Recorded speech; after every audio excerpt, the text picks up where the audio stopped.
The dinner rush had barely begun when Jasmine wiped her hands on her apron, took a deep breath, and balanced 2 heavy trays against her hip. The air inside the restaurant buzzed with noise, clattering plates, sizzling pans, and the endless hum of conversation. The smell of garlic, butter, and cheap red wine filled the room. The neon "Open" sign outside flickered weakly through the rain-streaked window, casting a tired red glow across the scuffed floors. It was just another night at Marlowe's Diner, a place where dreams came to rest and tempers often rose faster than bread in the oven. "Move faster, girl," barked a voice from behind the counter. It was Carl, the manager, a man who wore arrogance like a badge. His tie was always crooked, his face always red, and his words always sharp. Jasmine flinched but kept her expression calm. She had learned that silence was her armor. "Yes, sir," she said quietly, forcing a polite smile before gliding toward table 4. The couple sitting there didn't look up when she placed their plates down. They were too busy scrolling through their phones. "Enjoy your meal," she said softly, her voice almost lost in the noise. To most customers, Jasmine was just another face behind a name tag, Jasmine W., printed on cheap plastic. But behind that small, practiced smile was a woman carrying stories no one cared to ask about. She had left behind a life that once sparkled with luxury, leaving her husband's world behind to rediscover who she was without the shadow of power and danger. Few would believe that the quiet waitress who stayed late to mop the floors was once married to Dominic Moretti, a man whose name alone could silence a room. She never mentioned him, not because she was ashamed, but because she wanted to prove, to herself and to the world, that she could stand on her own. Her shift was long, the kind that made your feet ache and your back beg for rest. But still, Jasmine carried herself with grace. When the old lady at table 7 realized she'd forgotten her wallet, Jasmine simply smiled and said, "Don't worry, ma'am. It's on me." The woman's eyes watered as she whispered, "Bless you, child." Jasmine only nodded and went back to work, her heart quietly full. In the kitchen, a young dishwasher accidentally dropped a stack of plates. The crash echoed through the diner like thunder. Carl's voice thundered right after. "Are you kidding me? That's coming out of your paycheck." The boy's face turned red with embarrassment as he knelt to pick up the shards. Without a word, Jasmine crouched beside him, gathering the pieces in silence. "It's okay," she whispered. "Everyone breaks something sometimes." The boy looked at her in surprise. No one had ever said that to him here. Carl watched from the counter, his lips curling into a sneer. To him, Jasmine's kindness wasn't a virtue, it was a flaw. "You think people respect you for being soft?" he muttered as she passed. "They don't. They walk all over you." Jasmine didn't respond. She'd heard worse. Instead, she offered him the same calm smile she gave to rude customers and slammed doors. "Maybe," she said gently, "but I'd rather be walked on than walk over others." Carl snorted and turned away, muttering something about bleeding hearts and pathetic waitresses. But his words couldn't touch her, not tonight. She had learned long ago that cruelty often comes from people who have never been shown real love. Hours passed. The clock ticked past 10, and the restaurant began to thin out. The air grew heavy with the smell of coffee and tiredness. Jasmine leaned against the counter for a brief moment, rubbing her sore wrist. The light above her flickered weakly. Outside, the rain had stopped, but puddles shimmered beneath the street lamps like mirrors to another world, one that felt far away from the life she used to know. She looked at her reflection in the window, the faint smudge of eyeliner beneath tired eyes, the small scar on her jaw from an accident years ago, the soft curve of a smile that refused to fade despite everything. People might see a waitress, but she saw a survivor. The door opened suddenly, letting in a gust of cold air and a group of loud customers. Jasmine straightened up immediately, adjusting her apron and putting on her professional smile. "Good evening," she greeted them, her voice calm and warm. They barely nodded, but that didn't bother her. She had learned that kindness was never wasted, even if no one noticed. As the night dragged on, Carl's voice grew sharper, barking at employees for mistakes that didn't matter. He snapped his fingers at Jasmine, demanding she clean the counter faster, refill coffee quicker, smile wider. Each command chipped at her patience, but she stayed composed. Inside, though, a quiet storm was brewing. The kind of storm that doesn't make noise until it's too late. Because while Carl thought he was breaking down a fragile woman, he didn't realize who she truly was, or the power that waited silently in her life. The one she never mentioned. The one who loved her fiercely and watched from the shadows when needed. And before the night was over, that storm, the one named Dominic, was going to arrive. That night, the diner was quiet, too quiet. The last customers had already left, and the faint hum of the refrigerator filled the silence. Rain tapped gently against the window panes, and the neon sign outside buzzed with a tired flicker. Jasmine wiped down the counter one last time, her body aching but her spirit steady. She was just about to hang up her apron when Carl's voice cut through the air. "Jasmine," he barked, his tone sharp. "Need to talk. Now." Something in his voice made her stomach twist. It wasn't the usual impatience, it was colder. More deliberate. She looked up, hesitant. "Can it wait until tomorrow, Mr. Carl? My bus." "No. Now." The way he said it left no room for argument. The hallway behind the kitchen was narrow and dimly lit, the kind of place where the smell of bleach and oil hung thick in the air. The kitchen staff had already gone home. Only the sound of dripping water from a leaking pipe echoed faintly through the silence. Jasmine hesitated for a moment, clutching her apron, but then followed him in. When she reached the back, Carl was pacing near the storage door, a half-empty bottle of wine sitting on the metal shelf beside him. "You want to explain this?" he snapped, pointing at it. She frowned, confused. "That's from table 9 earlier. I already marked it off." Carl stepped closer, his eyes narrowing. "Don't play dumb with me. I did inventory. 1 bottle's missing." Jasmine blinked in disbelief. "Are you saying I'm saying you've been getting a little too comfortable around here," he interrupted. His voice was rising now, echoing off the tiled walls. "Free meals, long breaks, acting like you run the place. Maybe you thought no one would notice when you started taking things that don't belong to you." Her breath caught. "I didn't take anything," she said softly, but her voice trembled. Carl smirked, circling her like a predator sizing up its prey. "Don't lie to me." Before she could move, he reached out and grabbed her wrist, hard. Jasmine gasped, trying to pull back. "Please, let go." But Carl didn't. He yanked her toward the staff bathroom at the end of the hall.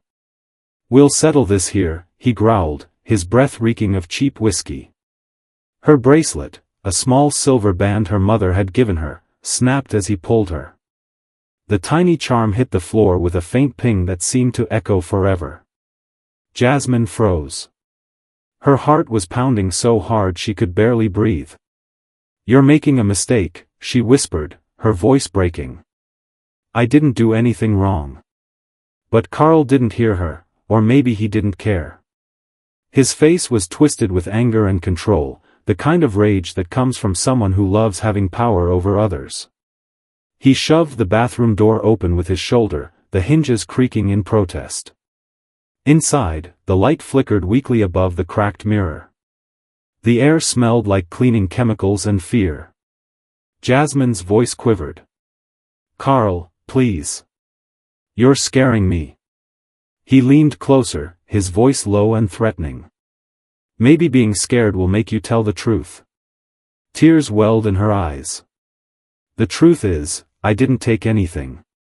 For a second, there was only silence, and then, from somewhere in the distance, came the faint chime of the diner door opening. The sound barely reached Carl's ears, but Jasmine's heart leapt. Someone was there. In the main dining area, the tall man in the black coat stepped inside.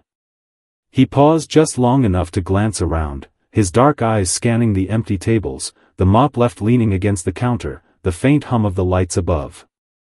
He didn't see Jasmine, but he noticed her purse still sitting near the register. His jaw tightened. Dominic Moretti had been watching from afar all night, waiting for Jasmine's shift to end. He respected her wish to live a quiet life, away from his world, away from the name that made men tremble. But the moment he stepped through those doors, he felt something was wrong. He moved quietly, his polished shoes making no sound on the linoleum floor. As he passed the kitchen, he heard it, a muffled voice. Then another. A man's, louder, crueler. Don't lie to me. Carl's voice snapped from down the hall. And then Jasmine's broken whisper, please, you're hurting me. Dominic's face changed. Calm vanished. In its place was something dangerous, a look that had ended wars and silenced rooms. He walked toward the hallway, slow and deliberate. Every step echoed like a warning. The cooks had gone home. No one was left to see what was about to happen. The rain outside had stopped, leaving only the heavy stillness of the night. Inside the bathroom, Carl's grip tightened around Jasmine's arm. Admit it, he hissed. Admit you took it. I didn't, she cried out, her voice trembling. And just as her words broke the silence, the door behind them opened with a slow, chilling creak. Carl turned, annoyed. I said we're CLO. He never finished the sentence. Dominic stood in the doorway, his black coat dripping with rain, his eyes locked on Carl's hand still gripping Jasmine's arm. The air seemed to freeze. The storm that had been waiting all night had finally arrived. The man's name was Dominic, Jasmine's husband. To most people, he was quiet, polite, almost too calm for a man his size. He spoke with a steady tone that made people lean in when he talked, and he carried himself with the composure of someone who had nothing to prove. But beneath that calm exterior was a truth few dared to speak. Dominic Moretti was one of the most respected and feared men in the city's underground. His name alone could stop a fight before it started. When he entered a room, even the air seemed to pay attention. That night, he wasn't coming as a boss or a legend. He was coming as a husband, just a man who missed his wife. In the back seat of his car sat a bouquet of white lilies, Jasmine's favorite, wrapped in silver paper. In his coat pocket was a small velvet box holding a delicate silver bracelet, almost identical to the one she used to wear before it broke months ago. He'd spent the day searching for it, wanting to see her smile again.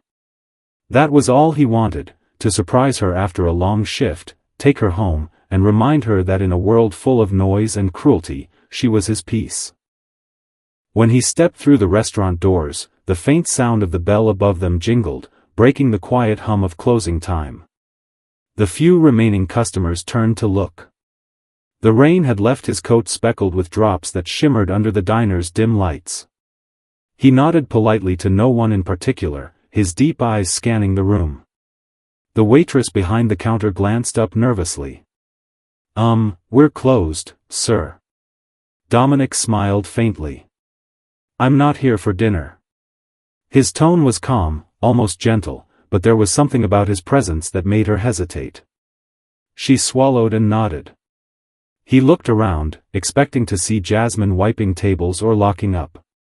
But her apron was hanging on the counter, and her purse still sat beside the register. That wasn't like her. Jasmine never left her things unattended. Something in his chest tightened. He approached the counter. "Excuse me," he said quietly to a young busboy who was stacking glasses. "Did you see where the waitress went?" The boy hesitated, eyes darting toward the back hallway. His voice came out small. She went with the manager. I think he wanted to talk to her. Back there." Dominic's face didn't change, not outwardly. But his jaw flexed slightly, and his hand brushed the edge of his coat, where the cool metal of his cufflinks glinted faintly in the light. "Thank you," he said softly. And then he started walking. His steps were slow, steady, the kind that didn't rush but carried weight with every movement. The sound of his polished shoes echoed faintly against the tile floor, a rhythm that grew heavier with each passing second. The air seemed to thicken around him, and though no one could explain it, the few remaining workers instinctively stopped what they were doing. They could feel it, a storm was coming. As he passed the kitchen, he heard it. Jasmine's voice. It was faint, muffled, but the tone was unmistakable. Fear. Please, you're making a mistake, she said from somewhere behind the storage door. Dominic stopped. The calm on his face cracked, just for a heartbeat, replaced by a fire that burned low and dangerous in his eyes. He stepped closer, the sound of his footsteps now deliberate. Then he heard Carl's voice, harsh, sharp, filled with arrogance. Don't lie to me. And then Jasmine's trembling reply, I didn't take anything. That was all it took. Dominic's hand tightened into a fist. Every instinct he had, every ounce of discipline he'd built over years of keeping his temper, began to slip. The man who had tried so hard to live quietly, to let his wife build a new life free from his name, felt something primal awaken. He reached the back door. His reflection caught in the small metal panel, eyes dark, jaw clenched, rain dripping from his hair. Inside, he could hear movement, a scuffle, maybe even the sound of something breaking. Carl, he murmured under his breath, like a name he'd already decided to end. He gripped the handle and paused for just a second, closing his eyes. He didn't want Jasmine to see this side of him again. He'd promised her he'd left that world behind, the world where he was judge, jury, and consequence. But when he heard her whimper, that small, pained sound that tore straight through him, the promise no longer mattered. Dominic pushed the door open slowly, the hinges creaking as the light from the hallway spilled into the narrow, grimy bathroom. His eyes went straight to Jasmine, her wrist red where Carl's hand gripped her. Her bracelet lay broken on the floor. And then he looked at Carl. The moment their eyes met, the air changed. Carl froze, his expression twisting in confusion. He didn't yet understand who he was looking at, only that something about this man made his stomach turn cold. Dominic stepped forward, his voice calm but razor-sharp. Let her go. Carl hesitated, just for a second too long. And in that heartbeat, Dominic's calm broke into something terrifyingly quiet. The storm he'd been holding back all night had finally arrived. The door burst open with a sound that froze the entire kitchen. The hinges slammed against the wall, echoing through the narrow hallway like a warning shot. Every head turned. Carl spun around, his hand still gripping Jasmine's arm. The sudden gust of cold air from outside swept through the room, rattling the metal shelves and making the fluorescent light above them flicker weakly. For a moment, time seemed to stop. Dominic stood in the doorway, tall and still, his black coat dripping rain onto the tiles. His eyes, sharp, dark, and steady, locked onto Carl's hand. There was no yelling, no chaos. Just a silence so thick it felt like the walls themselves were holding their breath. Let her go, Dominic said quietly, too quietly. The tone wasn't loud, but it carried something far more dangerous than volume. It was control. It was command. The kind of voice that didn't need to shout to be obeyed. Carl blinked, his mind racing. Who the hell are you? He barked, though his voice cracked halfway through. He tried to sound tough, but the tremor gave him away. He hadn't met this man before, but something deep inside him, instinct, maybe, screamed that he was in trouble. Dominic took one slow step forward, the sound of his shoe hitting the tile echoing like thunder in the quiet. His coat shifted as he moved, the faint glint of metal flashing at his belt. Not enough to reveal what it was, but enough to send a chill crawling down Carl's spine. I'm the man, Dominic said evenly, his voice calm as ever, whose wife you just touched. The room went dead silent. Even the kitchen vent stopped humming, as if the world itself paused to listen. Carl's grip loosened instantly, his face draining of color. He stumbled back a step, mumbling, I didn't mean, it was just. But Dominic wasn't looking at him anymore. His attention had already shifted to Jasmine. Her eyes were wide and wet with tears. The skin on her wrist was red where Carl had held her too tightly. She didn't say a word, but the look in her eyes said everything: fear, relief, and something deeper, shame that this had happened in front of the man she loved. Dominic's entire expression softened the second he looked at her. The fire in his eyes dimmed, replaced by something gentle, almost heartbreaking. He stepped closer, reaching for her hand with slow, deliberate care, as if afraid of breaking her. "You okay, love?" he asked quietly. His voice was still deep, but now it carried warmth, a tenderness that melted the cold air between them. Jasmine nodded, trembling. "I'm fine," she whispered, though her voice quivered. "I just want to leave." He brushed his thumb over her wrist, his jaw tightening when he saw the red marks there. Then he looked up again, and the softness vanished. The fire returned, silent but consuming. Dominic turned to Carl, who stood frozen, back pressed against the wall, his lips moving soundlessly. "You'll never raise your voice to another woman again," Dominic said. His tone was calm, deadly calm. It wasn't a threat. It was a sentence. The kind of statement that made the air itself seem to vibrate with truth. Carl tried to stammer out a defense, his words tripping over one another. I didn't, I thought." Dominic stepped closer, closing the space between them until only inches separated them. He didn't raise a hand. He didn't have to. His presence alone was enough to crush what little pride Carl had left. "Look at her," Dominic said quietly. "That's the woman who worked herself to the bone while you barked orders and broke her down. She treated people with kindness when you couldn't even treat them with respect. And you thought that made her weak?" Carl swallowed hard, unable to meet his eyes. Dominic tilted his head slightly. "You're wrong. You've never met strength until you've met a woman who stays kind in a cruel world." Jasmine's breath hitched. For a second, even she forgot where they were. Dominic straightened his coat, his voice lowering to almost a whisper, but somehow, it was even more terrifying that way. "If you ever touch her again," he said slowly, "you won't have to wonder who I am. You'll find out." Carl's legs nearly gave out beneath him. He stumbled backward, his hand brushing against a shelf, knocking over a box of napkins that scattered across the floor. I'm sorry," he blurted, his words tumbling out in panic.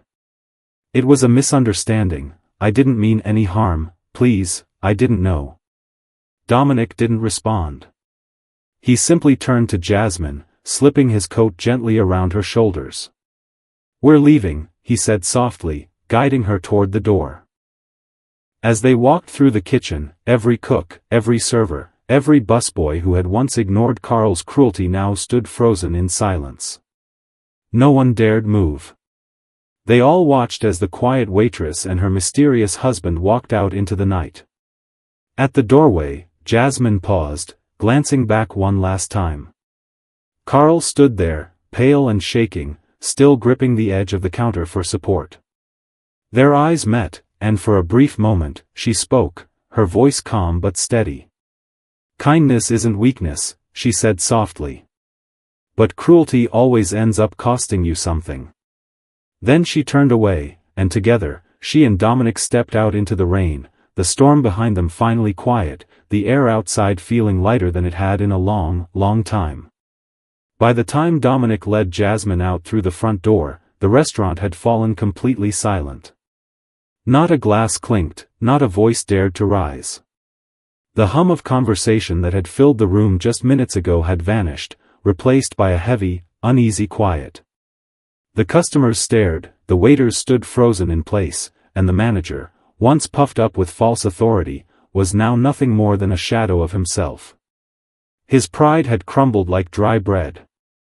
Jasmine's shoes clicked softly against the tile as she walked out, her hand still trembling in Dominic's. For months, she had moved through those same aisles like a ghost, polite, invisible, surviving shift after shift while the world looked right past her. But now, as she passed the same faces that had once ignored her, she didn't bow her head. She stood tall, her chin lifted, eyes steady. Those same people who had looked down on her now looked at her with something close to shame. The night air hit them as they stepped outside. It was cool and damp, scented faintly with rain and car exhaust. Streetlights reflected off puddles on the pavement, turning the ground into a mirror of flickering gold and silver. Jasmine shivered, and without a word, Dominic slipped off his black coat and draped it gently around her shoulders. It was still warm from his body, the collar smelling faintly of cedar and rain. She looked down at her hands, realizing she was still clutching the wilted order pad she'd carried all night. Her knuckles were white around it, as if letting go might make everything real. Dominic reached into his coat pocket and pulled out the bouquet, soft pink lilies and white roses, slightly damp from the weather. Then, from his other hand, he opened a small velvet box. Inside lay a delicate silver bracelet, the one he'd bought to replace the one she'd broken months ago. He placed both the flowers and the box in her hands. "You shouldn't have to fight to be treated right," he said softly, his voice low but firm. "You never have to stand alone again." For a long moment, Jasmine couldn't speak. The tears she'd held back all night finally welled up, spilling silently down her cheeks. Her lips trembled, and when she finally found her voice, it came out small, fragile, but honest. "I didn't want you to find out like this," she whispered.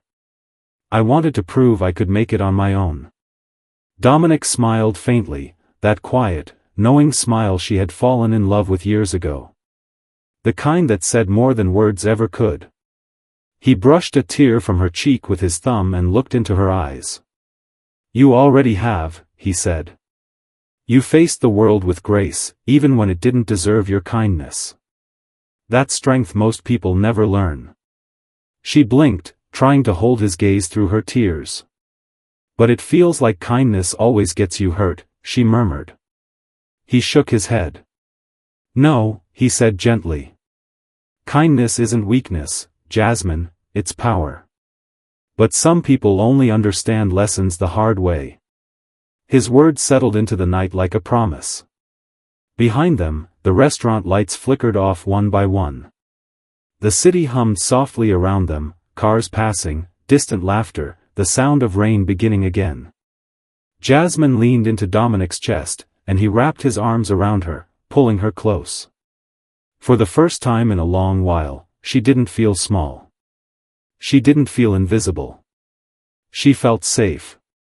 As they walked toward the car, her reflection rippled in the puddles at their feet, not the tired waitress who once bowed her head to survive, but a woman reborn through grace, through strength, through love that refused to be silent. And somewhere, deep in the shadows of that restaurant window, Carl watched them disappear into the mist, left alone with the echo of his own guilt. In the days that followed, word spread like wildfire. The story of what had happened at the restaurant was whispered in every corner of the city, from the street vendors selling coffee at dawn to the office workers scrolling through their phones during lunch. The manager's arrogance, the confrontation, the mysterious man in the black coat, it became the talk of every cafe, every break room, every gossip page. But at the heart of it all was Jasmine. The same waitress people used to overlook was suddenly the woman everyone wanted to meet. Customers returned to the restaurant just to ask about her, guilt mixing with curiosity. The staff who once mocked her now spoke of her with a strange mix of awe and regret. Even the restaurant's owner, a man known for caring more about profits than people, couldn't ignore what had happened. A few days later, he called her in. Jasmine arrived quietly, wearing her simple blue uniform for the last time. The owner's tone was unusually soft as he told her that Carl had been fired. The security footage had confirmed everything, his aggression, his lies, his cruelty. He cleared his throat and offered her something unexpected, a promotion. "You've earned respect here, "Jasmine," he said. "How about running this place?" She looked around at the walls that had once echoed with harsh words and fake smiles. She thought about all the nights she'd cried in the storage room, hiding behind crates of coffee beans so no one would see her pain. Then she smiled gently and said, "Thank you, but no. This place doesn't need a new manager. It needs a new heart." And with that, she walked out for the last time. Weeks later, on a quiet street downtown, a new cafe opened its doors. Its sign was hand-painted, simple but full of warmth, "Second Chances." From the moment people stepped inside, they could feel it, the difference. The walls were painted soft yellow, glowing with sunlight during the day and cozy lamplight at night. The air smelled of cinnamon and fresh bread. There was always music playing, soft jazz, the kind of songs that could lift your spirit without you even realizing it. But what made Second Chances special wasn't just the food. It was the people. Jasmine made sure of it. She hired single mothers, ex-convicts, and people who had been rejected by other places, people who needed exactly what the name promised, a second chance. She treated every worker with kindness, remembered every customer's name, and made sure no one ever left feeling unseen. She didn't run the cafe like a boss, she ran it like a family. Every morning, Dominic would drop by before his meetings, dressed sharp as ever, but always taking off his jacket before stepping behind the counter to help. He'd roll up his sleeves, serve coffee, and wipe tables while smiling at the regulars. To anyone watching, they looked like an ordinary couple, a husband and wife running a little cafe. But those who knew the story saw something deeper, the quiet power of love and redemption. And soon, Second Chances became more than a cafe. It became a refuge. A place where people could start again, where broken hearts could heal, and where kindness was currency. Reporters tried to interview her, influencers tried to film her, but Jasmine always said the same thing: "I'm not special. I just did what everyone should do, stand up for what's right and never let kindness die." Sometimes, late at night, when the lights dimmed and the customers were gone, Jasmine would sit by the window with a cup of tea. Outside, the city glowed, restless and loud. Inside, her cafe hummed with peace. She'd glance at the photo on the wall, a picture of her and Dominic standing under the sign of Second Chances. Beneath it was a quote she'd written herself. "Kindness is the only thing that grows stronger the more you give it." And every time she read those words, she smiled, knowing that in a world that often forgot how to care, she had built a place that remembered. And every evening, when Dominic came to pick her up, he'd sit at the counter with that quiet, knowing smile, watching her laugh with customers and pour coffee like she'd been born to do it. To the world, he was a man of power, someone whose name carried weight, whose silence could command a room. But to her, he was simply home. The man who saw her when she felt invisible, who stood beside her when the world turned cruel. Sometimes he'd wait until closing time, just to walk her out under the warm glow of the streetlights. He'd hold her hand, their fingers interlocking like they were made for that moment. And as they walked through the quiet streets, the city noise fading behind them, Jasmine would whisper, "We made it." Dominic would look at her, his voice soft but sure. "No, love. You made it. You turned pain into purpose." The cafe lights shimmered behind them, golden against the dark, a small reminder that goodness could shine even in the hardest places. People came and went, but the warmth inside never faded. Because kindness had found its place again. And somewhere between laughter and forgiveness, between fresh coffee and soft music, Jasmine learned something beautiful, that strength isn't about power or revenge. It's about grace. It's about choosing to stay gentle in a world that isn't. And in that choice, she found everything she'd ever been searching for. Because in a world that often mistakes compassion for weakness, Jasmine proved that dignity and love are stronger than fear. They tried to break her, but when her husband arrived, justice walked in too. And from that night on, no one ever dared to underestimate the power of a good woman again. Her story spread quietly at first, whispered between waitresses, retold by customers who had seen it all.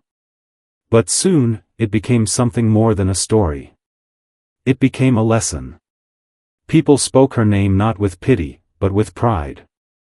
She wasn't the fragile girl they once ignored, she was the woman who stood tall in the face of cruelty and showed the world that kindness can roar just as loud as power.